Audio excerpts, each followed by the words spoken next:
ওই আসেন ভাই, কি করছো গো? এটা ভাই তিল কাটছে। তা ভাই তুই কোথায় যাবে? আরে ভাই সে কথা বলিস নি ভাই, আমার সে 72 টাকা খাবার আনতে পারলাম, এতে খাবার নিয়ে আসিনি, এতে ভুঁজরা ছিলাম, বাড়ি থেকে কটা খেয়ে আসি গা। কথা শুনে না বলে ছেলেটাকে মিশনে ভর্তি করে দিয়েছে। বাড়িতে থাকলে একটা কথা শুনবে না কো, সারাদিন মোবাইলে পড়ে থাকবে। আরে ভাই তুই ঠিকই করেছিস, ছেলেটাকে মিশনে দিয়ে আগে যদি তোর কথা শুনতাম না, ছেলে যদি মিশনে দিতাম তাহলে ঠিকই হয়তো। বাড়িতে আসতে পাক্কা অমস্ত হয়েছে জানিস, বাড়িতে পড়াশোনা কিচ্ছু করে না, আর সারাদিন মোবাইল দেখা, মোবাইল ঘাঁটা। আবার যদি হুকুম করি পারবো না তাই করবে, একবার লাই দিদি মাথা দিলিছে ভাই। ওই কারণে তো ভাই ছেলেটাকে মিশনে দিয়ে বেড়েছি। রাত হয় আর পর থেকে মোবাইল বের করে দিয়ে ফোন লাগায়, বলি বিটা ভালো আছো, অত চাপ থাকে না, মিশনে মাস্টার আছে, মাস্টাররা দেখিলাই। ভাই তোমার কথা না শুনি বিরাট বড় ভুল করছি ভাই, তোমার কথা শুনি ছেলেটাকে যদি মিশনে পাঠাতাম নামে তাহলে এই দিনটাকে আজকে দেখতে হতো না ভাই। তা ভাই এখন কি করবে বলো, ভাগ্য যা আছে তাই হবে। ভাই তাহলে তুমি বাড়ি যাও, আমি তিলগুনা কেটে লিয়ে গা। ঠিক আছে ভাই, তাহলে আমি বাড়ি যাই, একটু ভাত খাসি। ঠিক আছে তাহলে যাও ভাই।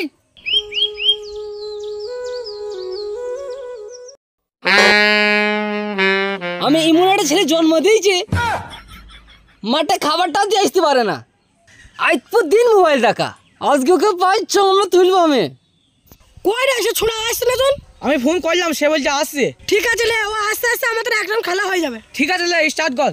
আরে খেলা শুরু করে দিয়েছিস নাকি? আরে হ্যাঁ রে, খেলা শুরু করে দিয়েছি। বস বস। এ দাঁড়া, গেম স্টার্ট করিস নে, আমি লগ ইন করি। রে তোরা তো আসতে লেট হলো কেন রে? কখন থেকে আমরা এখানে বসে আছি? আর বলিস নি ভাই, বাড়িতে আমার আব্বা আছে, সে শুধু খিটখিট করে লেগে থাকবে। আজ আমাকে মাঠে যাইতে বললো, মাঠে যাইনি, লে আইছি। লে গেম চাল কর। লে যাকে স্টার্ট কর। ছোড়া যে কোথায় খেলা খেলে, কোথায় যে বসে থাকে জানিও নি।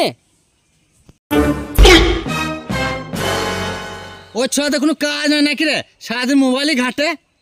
যাক বাপু, আমার ছেলেকে মিশনে ভর্তি করে দিয়ে ভালো কাজ করেছি আমি। ওরা যে সারাদিন মোবাইল ঘাটে ধ্বংসের পথে চলে যাবে। দেখি যাই আমি পানিটা খেয়ে আসি গা, মাঠে মেলা কাজ বাকি আছে।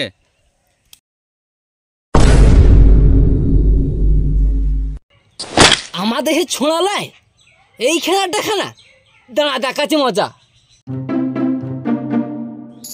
এই তোকে সেই তেক্ষুনি বলেছি মাঠে খাবার নিয়ে আইতে, আমাকে মাঠে থেকে বাড়ি এসে খাবার খেতে আসতে হয়েছে, আর তুমি এখানে বসে কাদা ঘাটছো।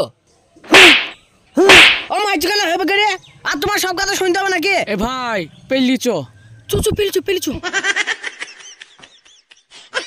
কঠিন ব্যাপার রে তোর, যত বড় মুখ না তত বড় কথা। আরে আমি তোর পল্লাই রে, আমি তোর বাপ। তা বাপ হয়েছে বলে সব কথা শুনতে হবে নাকি? রে তুই যেভাবে ঝুঁকি আছিস, তুই আমাকে মারবি মনে হয়েছে তো। দরকার হলে তাই করবো। এই তুই বাপিটা কি হলো? আর সে কথা বললি না ভাই, আমি ছোটকে বললাম মাঠে খাবার দিয়ে আসতে, খাবারটা নিয়ে যাইনি, আমি সে মাঠ থেকে এসি খাবারটা খেয়ে আবার সে মাঠে আছি, সেই কথা বলছি বলি জানো, এই ছোট তেড়ে মারতে আসছে। আরে কি বলছিস রে তুই? তুমি কি আমাকে মারার? এই তুই বাপকে মারতে যাচ্ছিস, আমাকে মারতে যাচ্ছিস? এই পৃথিবীতে এসেছিস কার জন্য? তুই যখন মা মরে যায়, তুই তখন ছোট ছেলে 5-6 মাসের, তোকে কে মানুষ করছে? তোকে এই বাপ মানুষ করছে, আর তুই এই বাপের গায়ে হাত তুলে আছিস। জানিস তোর জন্য তোর বাপ বিয়ে করে নে, তুই সৎ মাঝে তুই না দেখতে পাই, তোর ওই চিন্তাটা তোর বাপ বিয়ে করে নে, আর তুই ওই বাপের গায়ে হাত দিচ্ছিস। তুই ভাই ওকে কিছু বলতে হবে না ভাই, ও মানুষ কোনোদিন মানুষ হবে না ভাই। চলো বাড়ি চলো।